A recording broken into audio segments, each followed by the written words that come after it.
Olá, eu sou a professora Sandra, aqui do canal Vem com a Físio. Você sabe se todo recém-nascido prematuro apresenta algum tipo de risco?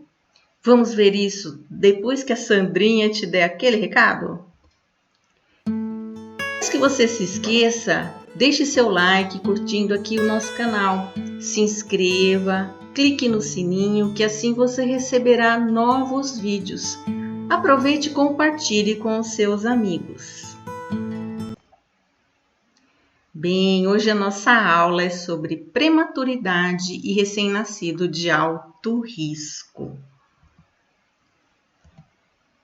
O aumento da sobrevida dos recém-nascidos de alto risco, também considerados prematuros extremos, se intensificou nas últimas décadas.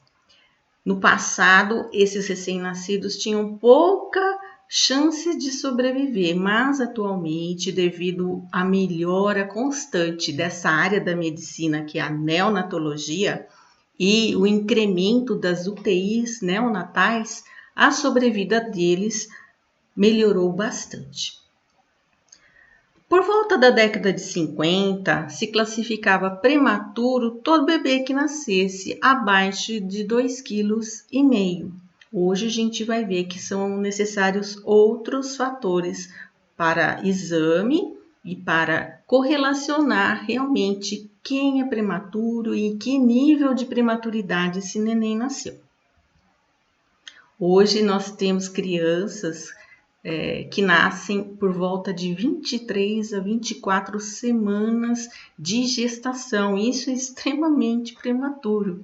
E elas sobrevivem, elas lutam para sobreviver e conseguem quando tem o auxílio e o tratamento adequado. Existem crianças que nascem com peso abaixo de 500 gramas. É incrível a luta que elas têm para conseguir ganhar peso e sair de uma UTI neonatal. Mas hoje existe essa possibilidade e muitos conseguem. Eles ficam aproximadamente de 90 a 120 dias nessa UTI neonatal e após isso ainda precisam de um bom tempo de acompanhamento. E esse acompanhamento é especial. E o que se preconiza é que a intervenção seja o mais rápido possível, desde o período que ela nasce, lá no período perinatal até a idade escolar. Para quê? Para acompanhar possíveis desvios no seu desenvolvimento neuropsicomotor. A atual classificação dos recém-nascidos também se baseia na semana que ele nasceu. Então, pré-termo é todo nascido antes de 37 semanas de gestação. A termo é aquele bebê que nasce entre 38 e 41 semanas e 6 dias de gestação. E pós-termo são os nascidos vivos com 42 semanas ou mais. Então, todos os bebês que nascem vivos nestas faixas de idade gestacional têm uma classificação. Os pós-termos são mais raros, mas também existem e também podem apresentar algum tipo de desvio, embora os pré-termos é que têm mais desvios no seu desenvolvimento neuropsicomotor. A Organização Mundial de Saúde preconiza que recém-nascidos pré-termos, são todos aqueles que nascem abaixo de 37 semanas, então eles não completam essas 37 semanas de gestação e ainda existe uma subdivisão na classificação destes mesmos pré-termos. O pré-termo moderado é aquele que nasce entre 32 e 36 semanas. O pré-termo são muito prematuros os que nascem entre 28 e 31 semanas. E os que nascem abaixo de 28 semanas é o prematuro extremo, e esse sim é que apresenta maiores riscos de morbidade, ou seja, de apresentar desvios no seu desenvolvimento ou mortalidade. Alguns, a taxa de mortalidade entre eles ainda é bastante alta, embora as UTIs estejam extremamente preparadas para recebê-los, mas isso depende de cada bebê e da história da gestação da própria mãe. Além da idade gestacional, nós já vimos alguma coisa sobre peso, mas existe também uma classificação, né, que é dada para todo recém-nascido. E entre os pré-termos também existe essa classificação. O recém-nascido pré-termo AIG, ou seja, adequado para a idade gestacional, o PIG, que é o pequeno para a idade gestacional, e o GIG, que é menos comum, que é o grande para a idade gestacional. Então, há uma correlação entre peso e idade gestacional. Nesse gráfico, que é bastante utilizado nas UTIs, né, para avaliar se o bebê nasce com o peso adequado relacionado com a idade, nós vamos entender um pouco mais sobre isso. Nessa faixa aqui em branco estão classificados os bebês que nascem AIG, ou seja, adequado para a idade gestacional. Aqui acima os GIGs e abaixo, né, do percentil 10 aqui, os PIGs, né, os que nascem pequenos para a idade gestacional. Por exemplo, um bebê que nasce de 29 semanas de gestação, ou seja, ele já é pré-termo em relação à gestação. Mas ele nasce com 1,2 kg, ele está adequado, então, dentro do percentil 50 aqui, ele é adequado para a idade gestacional que ele nasceu. Não, ele tem mais chances de ganhar peso durante o seu período pós-natal com as condutas adequadas do que algum que nasça com essa mesma idade gestacional, mas abaixo aqui do percentil 10. Um outro exemplo seria um bebê nascendo com 34 semanas, também pré-termo em relação à idade gestacional, mas com 1,2 kg. Veja bem, ele é mais velho em termos de idade gestacional do que esse primeiro, mas ele nasce com 1.200 quilos, o mesmo peso, então ele não é adequado, então ele é pequeno para a idade gestacional. Um outro caso aqui, menos comum, né? Com 36 semanas, que é aquele pré-termo moderado, mas que nasce aqui com 3,8 kg. Ele é grande para a idade gestacional dele. Isso é mais raro e acontece em mães que têm alguma alteração, alguma doença metabólica, por exemplo, diabetes. Né? Mães diabéticas podem ter bebês GIG, bebês que nascem maiores do que o esperado, mais pesados do que o esperado, maiores também.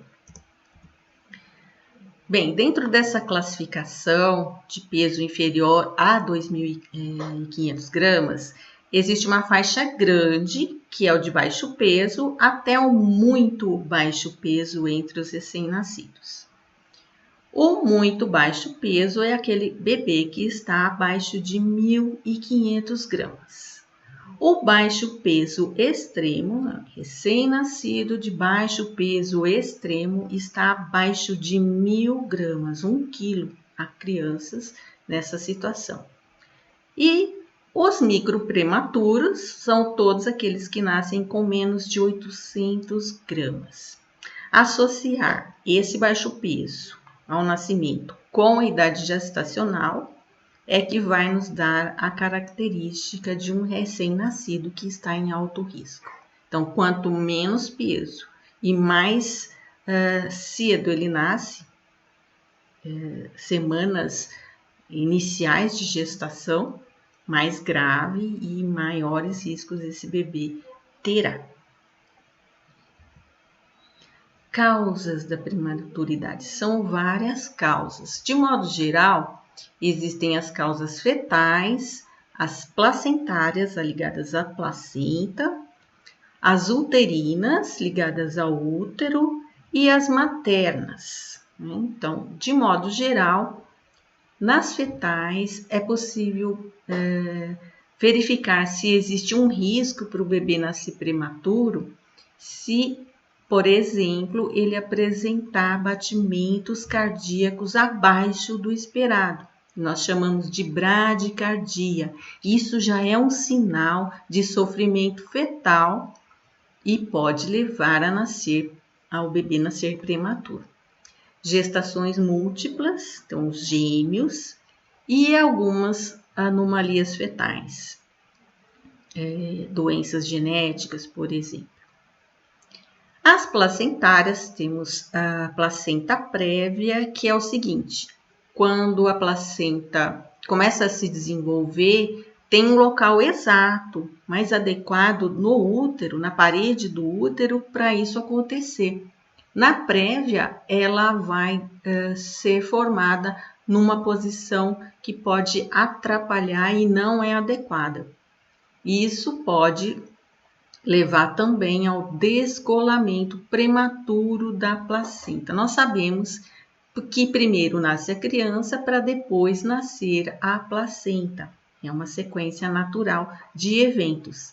Se isso acontece, esse descolamento acontece, é alto risco para a criança ter que nascer, né, prematuramente e porque não tem mais a placenta para alimentar. Nas uterinas, em relação ao útero materno, os miomas, né, se a mãe tem miomas, ou incontinência do colo uterino. Né, o colo do útero, às vezes, ele não tem consistência suficiente para segurar a gestação. É isso que quer dizer incontinência do colo uterino. Por isso, algumas mulheres precisam ser submetidas a algum tipo de cirurgia para a manutenção desse colo, para ele ficar mais estável e conseguir manter a gestação. Às vezes a mãe também precisa ficar em repouso constante para poder dar sequência às semanas de gestação.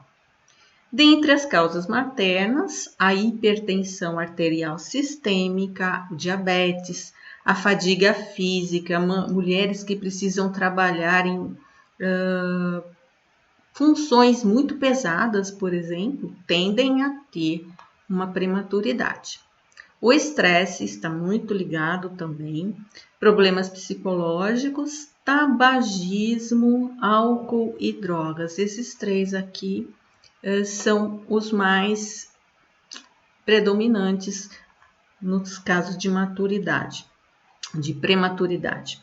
O tabagismo, por exemplo, é certo que o bebê não vai nascer com peso adequado. Muito difícil o bebê mesmo que ele nasça a termo, no tempo correto, ele não vai ter o peso esperado. Então, é um fator que acaba prejudicando bastante os bebês. E que complicações esses bebês prematuros podem apresentar? De modo geral, também são alterações respiratórias, porque o sistema respiratório, os pulmões do bebê, só vão ficar bem maduros para o nascimento no finalzinho da gestação. Então, eles podem ter, por exemplo, o que nós vemos nesse raio-x, mais escuro aqui, nós chamamos de atelectasia. Então, esse pulmão não está se expandindo o suficiente, não está entrando ar nessa região, ele pode estar sujeito a mais pneumonias. Então, problemas respiratórios são comuns em recém-nascidos prematuros. Outro tipo de complicação são os riscos de hemorragias. Esses são mais graves, não é? Tanto pulmonar quanto cerebral.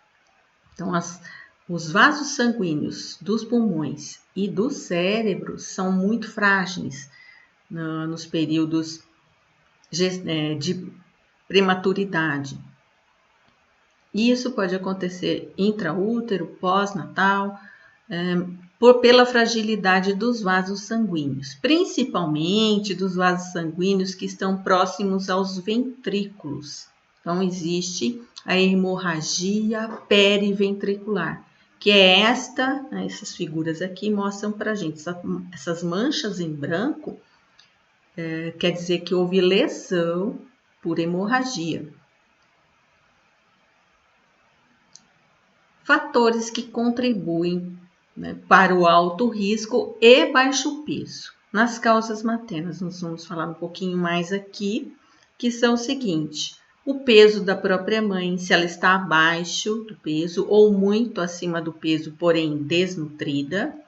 A idade da mãe, uma mãe muito jovem, adolescentes, ou a mãe com uma idade já mais avançada, também pode ser um fator que contribui para o bebê que nasce prematuro.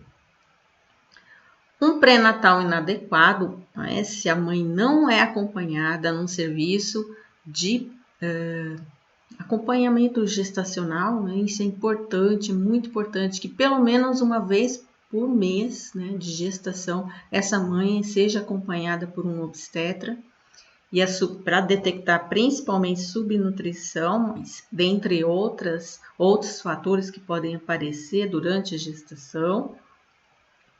Primiparidade ou multiparidade, ou seja, primiparidade é aquele primeiro filho, quando a mulher tem a sua primeira gestação. E multiparidade são várias gestações. Então, as últimas tendem a ter esses comprometimentos, são fatores que contribuem aí para um alto risco e baixo peso. Uso de drogas, álcool e tabagismo, nós já falamos.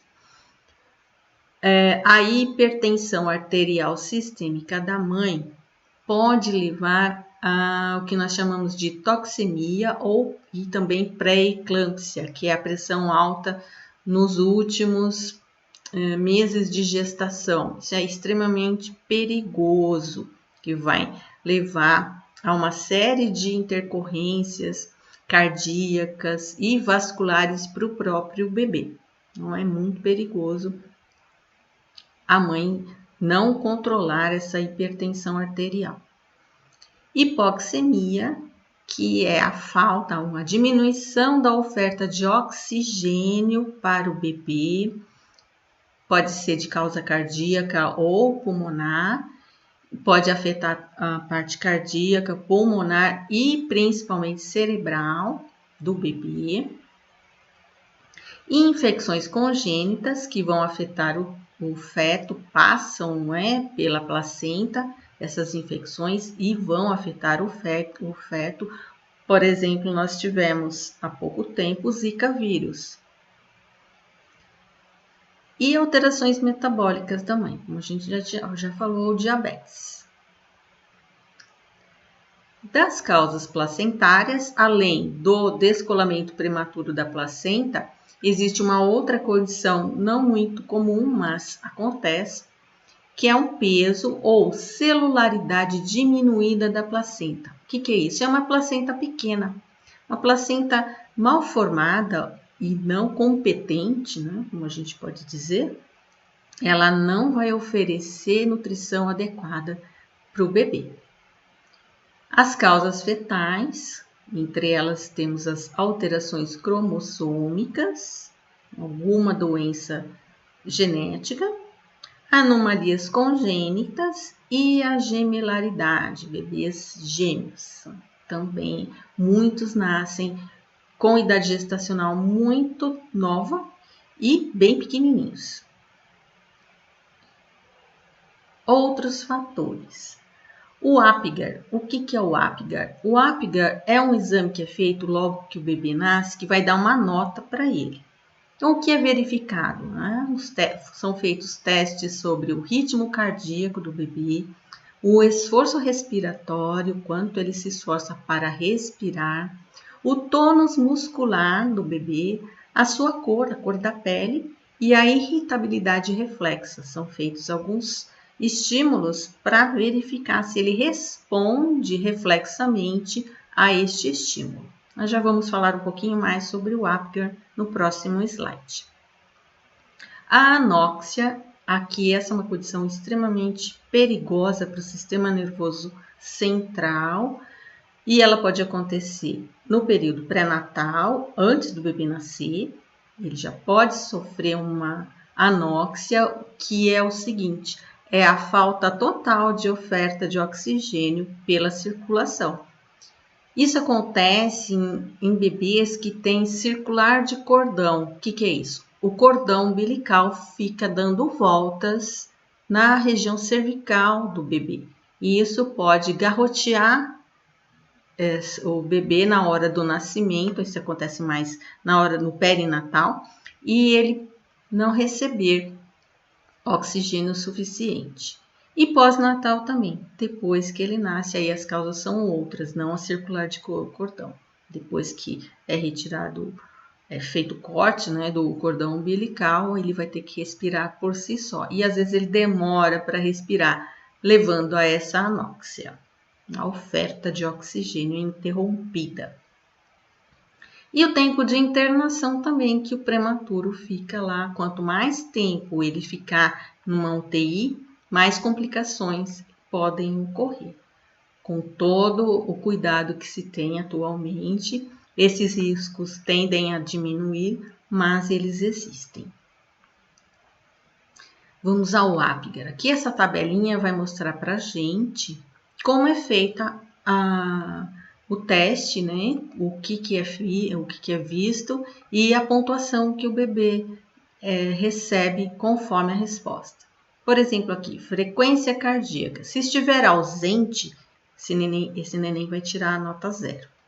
Menos que 100 batimentos por minuto, ele vai ter uma nota 1. E maior que 100, que é o esperado, ele vai ter uma nota 2. Então, 0 é ruim, 2 é muito bom. Então, é melhor que ele vá tirando notas, né, dentro do 2 aqui.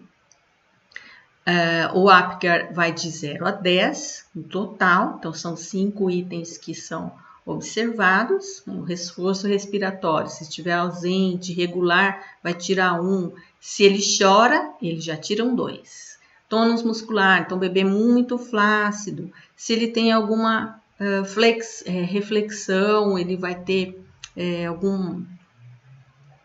nós conseguimos perceber que ele está tendo alguma movimentação, tem alguma contração muscular, ele tira 1. Em movimentos bastante ativos, ele vai começar a se espernear e vai tirar 2. Para ver a irritabilidade reflexa durante a limpeza, né, do nariz do bebê, é colocado um catéter nasal e isso já vai possibilitar ao pediatra perceber se ele vai esboçar algum movimento ou chorar forte mesmo diante deste estímulo. Pode ser também um estímulo plantar nos pés do bebê. Então, se estiver ausente, isso não é nada bom, tira 0. Se tiver movimento, tira 1 e um choro forte, ele vai receber a nota 2. E na pele, a cor, né? Se for muito azulado, pálido, roxinho, né? Que a gente fala, é 0, porque ele não está tendo uma oxigenação boa.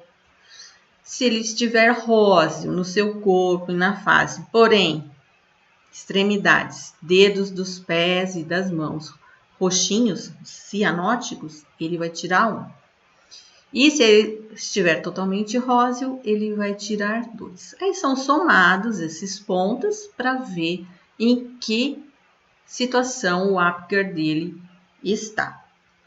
Por exemplo, se ele tirar de 7 a 10, é uma boa vitalidade, é um bebê saudável.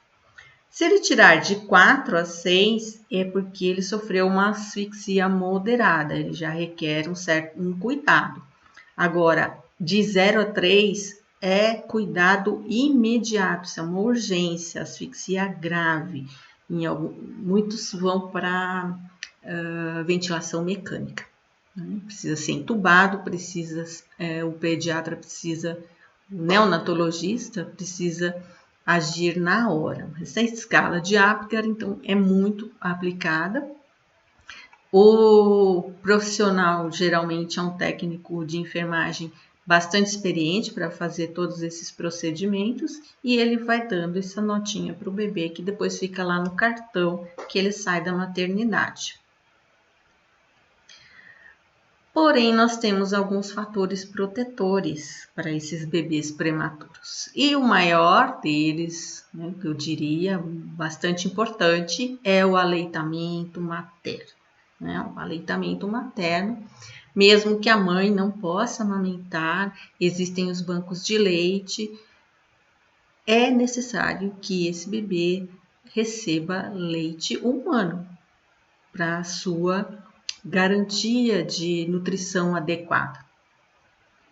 É claro, cada serviço tem o seu próprio método de encorajar o aleitamento materno. Várias medidas precisam ser tomadas e existe uma equipe especializada nisto em alguns hospitais. Isso é muito interessante. O método canguru, que também é um método já colocado nas UTIs neonatais há muitos anos, que consiste em colocar o bebê recém-nascido pele a pele em contato, com a mãe ou o pai ou algum familiar, para ele sentir realmente a pele daquela pessoa, o calor, os batimentos cardíacos. Então é colocado no peito da mãe, por exemplo, na hora da mamada. Isso vem melhorando muito a recuperação desses recém-nascidos pré-termos.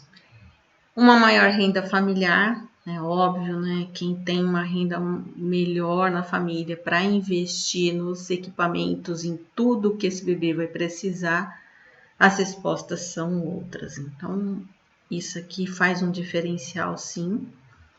Mas quem não tem, existem programas específicos dentro do próprio SUS para incentivar e estimular precocemente, dar um suporte até educacional preventivo para as crianças que nascem prematuramente não serem tão afetadas assim. Então, existem programas importantes do governo federal tentando minimizar as sequelas que um prematuro pode vir a ter que encarar durante a sua vida.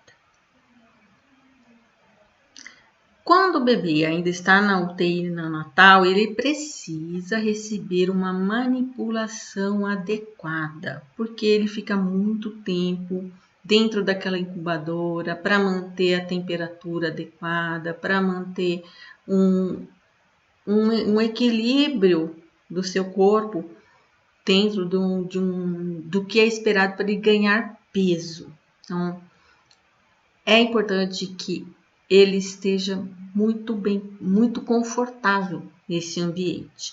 E também, toda vez que for manipular esse bebê, tem que ter cuidado. Então, é uma equipe muito especializada que pode trabalhar com esse bebê, em qualquer uma das profissões. Um médico neonatologista, a enfermagem, o fisioterapeuta precisa ser especialista em neonatologia, dentre outros profissionais que vão lidar com esse bebê também.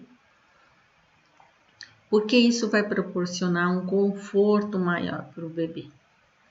Vai facilitar a sua auto-organização e vai estabilizar o tempo de sono e vigília que esse bebê precisa para ganhar peso, de modo constante e ordenado, para ele sair o quanto antes dessa UTI neonatal. Uma das coisas que o fisioterapeuta faz é o posicionamento terapêutico. Esse bebê saiu do ambiente uterino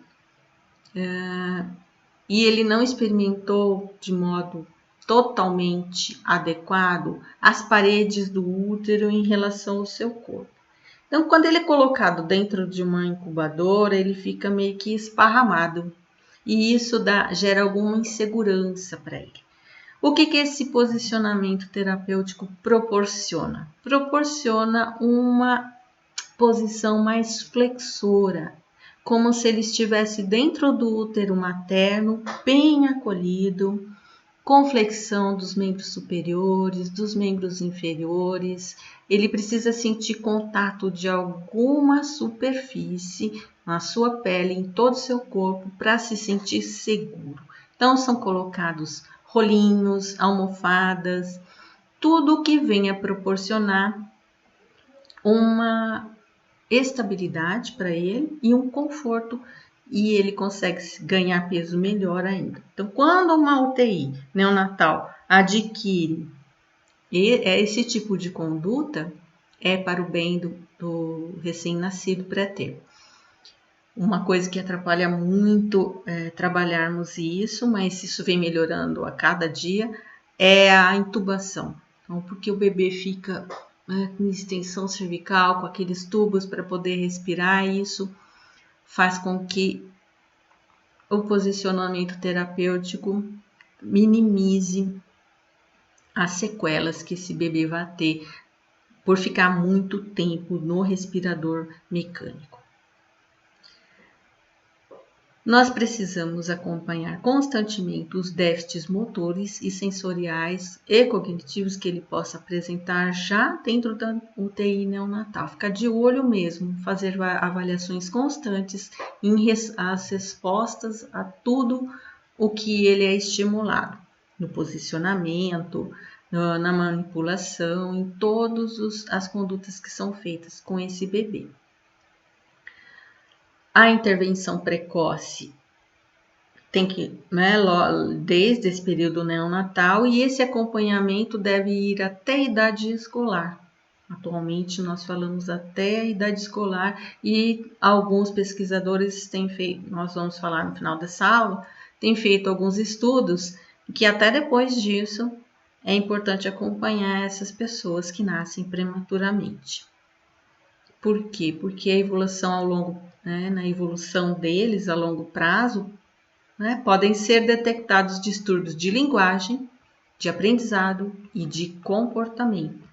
E isso dificulta as aquisições dentro de uma escola. Então, às vezes, a criança não tem sequelas muito graves, mas ela começa a apresentar algumas dificuldades que podem estar associadas ao fato dela ter nascido prematura. Bem, eu vou trazer para vocês aqui 3 estudos para identificar isso, como os prematuros podem apresentar algum tipo de problema durante seu desenvolvimento.